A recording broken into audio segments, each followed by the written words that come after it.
आप सभी को शुभ दीपावली। दीपावली का पावन पर्व क्यों मनाया जाता है? इसके 4 कारण हैं। इसी दिन भगवती लक्ष्मी जी समुद्र से प्रकट हुई थी और इसी दिन राजा बलि को पाताल का राजा बनाकर वामन भगवान ने उसकी ड्योढ़ी पर रहना स्वीकार किया था तथा इसी दिन रामचंद्र जी ने रावण को जीतकर सीता और सेना सहित अयोध्या में प्रवेश किया था एवं इसी दिन राजा वीर विक्रमादित्य ने सिंहासन पर बैठकर नवीन संवत की घोषणा की थी जिसे हम विक्रम संवत के नाम से जानते हैं। तो आइए दीपावली की पावन कथा का आरंभ करते हैं। एक साहूकार की बेटी थी। वह हर रोज पीपल सींचने जाती थी। पीपल में से लक्ष्मी जी निकलती और चली जाती। एक दिन लक्ष्मी जी ने साहूकार की बेटी से कहा कि तू मेरी सहेली बन जा। तब लड़की ने कहा, मैं अपने पिताजी से पूछकर कल आऊंगी।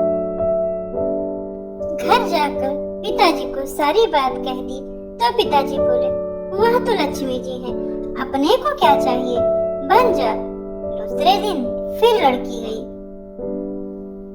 जब लक्ष्मी जी निकल कर आई और कहा सहेली बन जा तो लड़की ने कहा बन जाऊंगी और दोनों सहेली बन गई। लक्ष्मी जी ने उसको खाने का न्योता दे दिया। घर आकर लड़की ने अपने बाप से कहा कि मेरी सहेली ने मुझे खाने का न्योता दिया है। तब बाप ने कहा कि सहेली के जीवने जाइयो पर जरा संभाल कर जाइयो।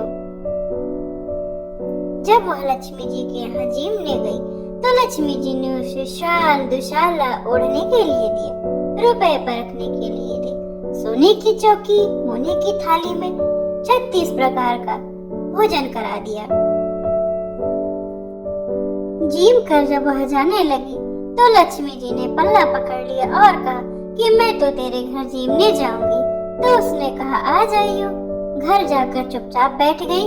तब बाप ने पूछा कि बेटी सहेली के यहाँ जीव कर आई है और उदास क्यों बैठ रही है?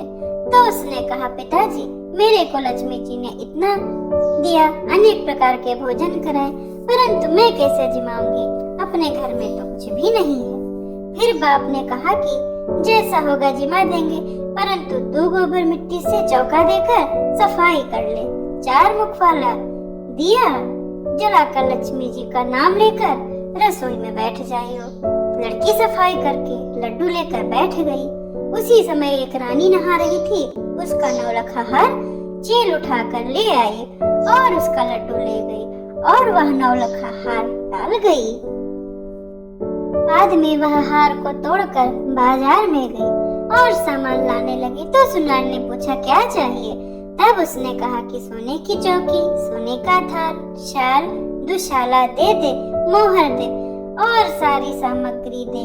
36 प्रकार का भोजन हो जाए, इतना सामान दे। सारी चीजें लाकर बहुत तैयारी करी और रसोई बनाई। तब गणेश जी ने कहा लक्ष्मी जी को बुलाओ। तो आगे आगे गणेश जी और पीछे लक्ष्मी जी आई। उसने फिर चौकी डाल दी और कहा सहेली चौकी पर बैठ जा। जब लक्ष्मी जी ने कहा सहेली चौकी पर तो राजा रानी भी नहीं बैठे, कोई भी नहीं बैठा। तो उसने कहा कि मेरे यहाँ तो बैठना पड़ेगा। मेरे माँ बाप, भाई भतीजे, मेरे पोते बहुए क्या सोचेंगी, पड़ोसन क्या सोचेंगी। लक्ष्मी जी की सहेली बपनी थी, 28 पीढ़ियों तक यहीं पर रहना पड़ेगा। फिर लक्ष्मी जी चौकी पर बैठ गई। तब उसने बहुत खातिर की, जैसे लक्ष्मी जी ने की वैसे ही उसने करी। लक्ष्मी जी उस पर खुश हो गई और घर में खूब धन लक्ष्मी हो गई। साहूकार की बेटी ने कहा मैं अभी आ रही हूँ, तुम यहीं पर बैठी रहना। और वह चली गई। लक्ष्मी जी गई नहीं और चौकी पर बैठी रही। उसको धन दौलत दिया। हे लक्ष्मी माता, जैसे तुमने साहूकार की बेटी को दिया वैसे सबको देना। एक बार फिर आप सभी को दीपावली की शुभकामना। कृपया आप सभी हमारे चैनल को सब्सक्राइब करिए और अपने मित्रगण व परिवारजनों के पास जरूर भेजिए ताकि सभी को इस पावन कथा का लाभ मिल सके।